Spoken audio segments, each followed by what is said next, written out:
Hey guys, welcome to success Dilip. मैं दिलीप कुमार, स्वागत है आपका। इस वीडियो में बात करने वाले हैं आज की अमेजिंग अपॉर्चुनिटी के बारे में, जो कि वैकेंसी रिलीज की गई है एनसीसी लिमिटेड की तरफ से।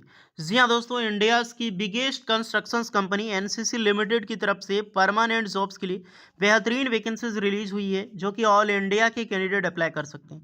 एक बहुत बड़ा ऑर्गेनाइजेशन है। हालांकि इसकी जॉब्स अपडेट के बारे में हम पहले भी बात कर चुके हैं। ये रेलवे मेट्रो प्रोजेक्ट हो गया या फिर रेलवे जो ब्रिज बनाए जाते हैं ओवरब्रिज में, इनकी प्रोजेक्ट को देखती है, यानी कि गवर्नमेंट की टेंडर लेती है ये।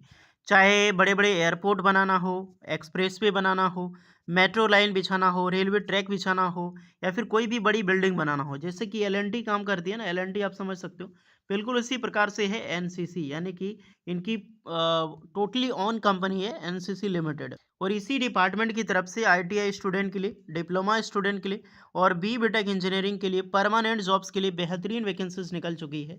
चलिए अब डिटेल में डिस्कस करते हैं कौन कौन से ट्रेड एंड ब्रांच के लिए वैकेंसीज है, फॉर्म कैसे अप्लाई करनी है, किस प्रकार की जॉब्स अपॉर्चुनिटी है ये, और अप्लाई करने के बाद सिलेक्शन होगा कैसे, क्योंकि बहुत बड़ी प्राइवेट ऑर्गेनाइजेशन है। बट ये सब में जॉब्स कैसे मिलती है, क्या प्रक्रिया होता है, सारी चीज़ें हम डिटेल पूर्वक डिस्कस करने वाले हैं। सैलरी बहुत अच्छी खासी मिलती है। एलएनटी जैसी सैलरी आपको प्रोवाइड करेगी गाइस। होपफुल एलएनटी आप जानते हैं ना, एलएनटी कंस्ट्रक्शंस।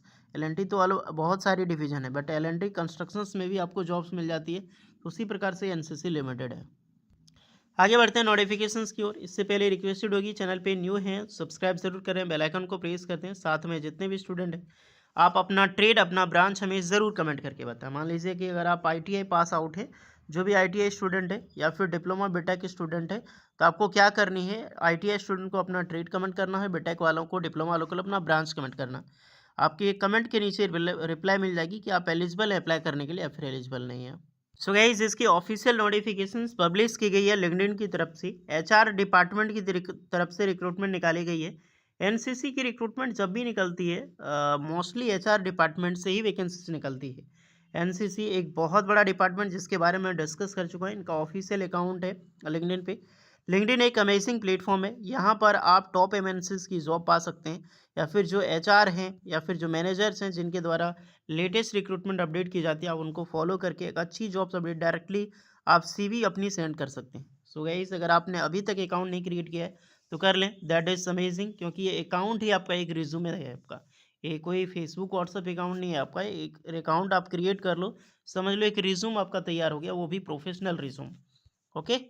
2025 में हम लिंक्डइन प्रोफाइल को लेकर एक समरी वीडियो लेने वाले हैं, यानी कि स्टेप बाय स्टेप मैं आपको प्रोसेस बताऊंगा कि लिंक्डइन को आप कैसे बूस्ट कर सकते हैं, अपनी प्रोफाइल को कैसे आप स्ट्रॉन्ग कर सकते हैं, कैसे आपको प्रोफाइल स्ट्रॉन्ग होगा, दैट्स एंड ये भी बता करेंगे कि स्टेप बाय स्टेप एक नॉर्मल स्टूडेंट अपनी अकाउंट कैसे क्रिएट कर सकता है। तो इसकी वीडियो चाहते हैं तो मुझे कमेंट में आप लोग ज़रूर बताइएगा। वैकेंसी पब्लिश की गई है, डिप्टी मैनेजर है एक रजनीश कुमार सिंह, जो कि एनएसएससी की तरफ से, और इन्हीं के द्वारा नोटिफिकेशन निकाली गई है। ज़्यादा टाइम नहीं हुआ, मात्र 4 घंटा हुआ है नोटिफिकेशंस को निकाले हुए। हायरिंग अपडेटिंग यहाँ पर डिस्कस करते हैं। तो एक्सपीरियंस एमईपी डिजाइन कैंडिडेट तो join dynamic team of smart word, इसमें से अलग बेसिस पे रिक्रूटमेंट है। पोस्ट है आपका सुपरवाइजर की। जे यानी कि जूनियर इंजीनियर की वैकेंसीज है। ए असिस्टेंट इंजीनियर। ऐसी आपका हो गया senior engineer in electrical for smart meter project in Bihar. जो रिक्रूटमेंट होगी वो बिहार में आपकी जॉब लोकेशंस होगी। तो ये बहुत अच्छी बात है कि आपकी लोकल में जॉब लोकेशंस होने वाली है। लोकेशंस आपका पूर्णिया, कटिहार, अरेरा करके है, किशनगंज गया, मधेपुरा एंड सुपौल में। तो इस जगह पे लोकेशंस में आपकी जॉब्स लोकेशन होगी। और अप्लाई कौन कर सकता है, तो बीटेक कैंडिडेट, डिप्लोमा कैंडिडेट और आईटीआई, यानी तीनों कैंडिडेट अप्लाई कर सकते हैं। और अप्लाई करने के लिए आपको अपना अपडेटेड सीवी सेंड करनी है। इनके ऑफिशियल मेल आईडी पे आप देख सकते हैं, डायरेक्टली rajnishkumar.singh@NCClimited.in, ये ईमेल आईडी है। इस पे अपना रिज्यूमे, जो अपडेटेड सीवी रिज्यूमे आपको सेंड करनी है विद कवर लेटर लगा के। कवर लेटर आपको हमारी ऑफिशियल टेलीग्राम चैनल पे मिलेगी। तो सक्सेस दिलीप का टेलीग्राम चैनल का लिंक डिस्क्रिप्शन में पड़ी है, जाकर आप इसे विजिट करें, और वहीं से आपको अपना आईटीआई स्टूडेंट, डिप्लोमा और बीटेक स्टूडेंट सबकी मिल जाएगी आपको वहाँ पे कवर लेटर। थोड़ी सी एडिटिंग करनी होगी। थोड़ी सी नोटिफिकेशंस को अगर देखें, job opening NCC limited, contractual and permanent दोनों बेसिस पे वैकेंसीज है। कुछ पोस्टें आपको पहली कॉन्ट्रैक्ट होगी देन परमानेंट होगी, सीधी सी बात है। रेगुलर बेसिस पे पोजीशंस यहाँ पर शिमला माल।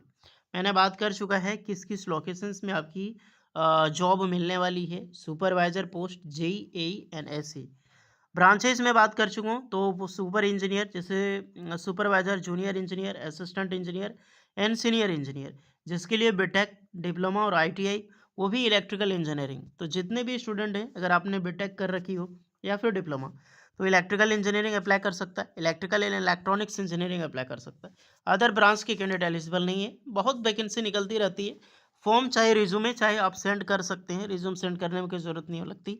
जैसे अपडेट आएगी तो आपको हो सके शॉर्टलिस्टेड या फिर वॉक इन इंटरव्यू के लिए शॉर्टलिस्टेड किया जा सकता है। आईटीआई स्टूडेंट तो इलेक्ट्रिशियंस और वायरमैन, ये दोनों ट्रेड के कैंडिडेट अप्लाई कर सकते हैं। देखिए, इसमें एक्सपीरियंस मिनिमम 2 ईयर रखी गई है, जो कि मायने नहीं रखता है। 2 साल कोई मायने नहीं रखता है, आप बेशक अप्लाई कर सकते हैं। बट एक्सपीरियंस आपका 1 साल है, 6 मंथ आपने कर ली है, या फिर एनएसी अप्रेंटिसशिप आपने कर लिया गवर्नमेंट से कहीं से भी, तो बिल्कुल ये बहुत बड़ा मुद्दा होगा आपका। तो मेरी राय यही है, आपके पास 1 साल का भी एक्सपीरियंस है तो दैट्स ग्रेट। नहीं तो अगर आपने गवर्नमेंट से अगर आपने एनएसी किया है, अप्रेंटिसशिप कर लिया है, तो बिल्कुल अप्लाई करें। विदाउट एनी अप्रेंटिसशिप आपका डायरेक्टली सिलेक्शन हो जाएगा, अगर आपने गवर्नमेंट से अप्रेंटिसशिप या फिर इंटर्नशिप किया है तो। जॉब डिस्क्रिप्शन में बात करूं तो अलग अलग बेसिस पे knowledge, experience, smart meter, data computing and mobile phone से सारी चीज़ें आजकल तो बच्चे बच्चे को पता है, फिर भी होनी चाहिए। सीवी आपको सेंड करनी है, जो कि इस ईमेल आईडी पे मैं बात कर चुका हूँ। 18 साल से लेकर 35 साल के कैंडिडेट इस फॉर्म को बिल्कुल अप्लाई कर सकते हैं। जितने भी फॉर्म अप्लाई करोगे, सिलेक्शन कैसे होगी? सिलेक्शंस देखिए गाइस, इसमें वॉक इन इंटरव्यूज़ के बेसिस पे होता है और आपका ट्रेड टेस्ट भी यानी प्रैक्टिकल टेस्ट होता है।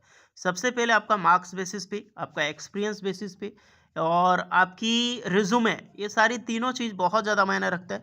तब आपको शॉर्टलिस्टेड किया जाएगा फॉर इंटरव्यू के लिए। तो अगर आपका रिज्यूमे फर्स्ट, तो आपका रिज्यूम देखेगा ना, रिज्यूम आपका इतना स्ट्रांग होनी चाहिए, इतनी लुकिंग होनी चाहिए, गुड लुकिंग, कि अगर 100 कैंडिडेट का रिज्यूम अगर देखता है कोई भी एचआर, तो उनमें से कम टॉप 10 में आपका रिज्यूमे शॉर्टलिस्टेड हो। इस तरीके से रिज्यूमे आप क्रिएट करो ताकि आपको टॉप एमएनसीज में जॉब मिल सके। नहीं तो रिज्यूम तो लाखों कैंडिडेट अप्लाई कर सकते हैं, लाखों तो नहीं मिलता ना गवर्नमेंट प्राइवेट ऑर्गेनाइजेशंस में, कुछ ही कैंडिडेट को जॉब मिलती है। तो पहली आपका रिज्यूमे बढ़िया होनी चाहिए। दूसरी, आपका सिलेक्शंस के लिए एक्सपीरियंस मैटर करती है। तो मान लो कोई 100 कैंडिडेट ने अप्लाई किया है इसमें, इनको चाहिए करीब करीब 50 कैंडिडेट मान लो, तो इनमें से जिनका हाईली, पहले तो वही कैंडिडेट शॉर्टलिस्टेड होंगे जो एक्सपीरियंस इनका ज़्यादा है। तो एनएससी वाले अगर आपने गवर्नमेंट से किया तो बहुत ज़्यादा बेनिफिट्स मिलेगी। तीसरा चीज़ इसमें ये रखता है, जैसे कि मैंने आपको बताया, मार्क्स, आपका मार्क्स भी वेरी करता है और मार्क्स के साथ आपका सीजीपीए भी मैटर करते हैं। I mean CGPA and marks, backlog matter करता है। मान लीजिए अगर कोई 2017 का पास आउट है, उन्होंने आईटीआई पास आउट किया, वो अप्लाई कर रहा है 2024 में, अभी इनके बीच में उनके कोई डिग्री नहीं है, तो जाहिर सी बात है उनकी सिलेक्शन प्राइवेट में कभी नहीं ली जाएगी, क्योंकि इनका बैकलॉग बहुत लंबा है। ओके, हाँ, अगर किन्हीं का पासिंग ईयर 2020 है, किन्हीं का 2024 है, मान लो मैं एक एग्जांपल बता रहा हूँ, किन्हीं का पासिंग ईयर 2020, किन्हीं का 2024 है, दोनों की मार्क्स सेम है, लेकिन सबसे पहले सिलेक्शन 2024 का होगा, बिकॉज इनका कोई बैकलॉग नहीं है। तो ये प्राइवेट में बहुत ज़्यादा इंपॉर्टेंट रखता है। तो खुद को इतनी अप स्किल्स करते रहिए, स्ट्रॉन्ग रिज्यूम बनाइए, तभी जाकर जॉब्स मिलती है। और जब जॉब मिलेगी तो अप्रॉक्सीमेटली 35,000 प्लस आपकी सैलरी स्टार्टिंग होगी और बेनिफिट सारी मिलती ही मिलती है। तो जाइए अप्लाई कीजिए, रिज्यूमे आपको सेंड करनी है, सारा लिंक आपको डिस्क्रिप्शन में मिल जाएगी। कोई डाउट होगा तो कमेंट में बताइएगा ज़रूर। वीडियो इस पर लगी हो so please like share and subscribe करें। मिलते हैं नेक्स्ट वीडियो में, तब तक के लिए जय हिंद।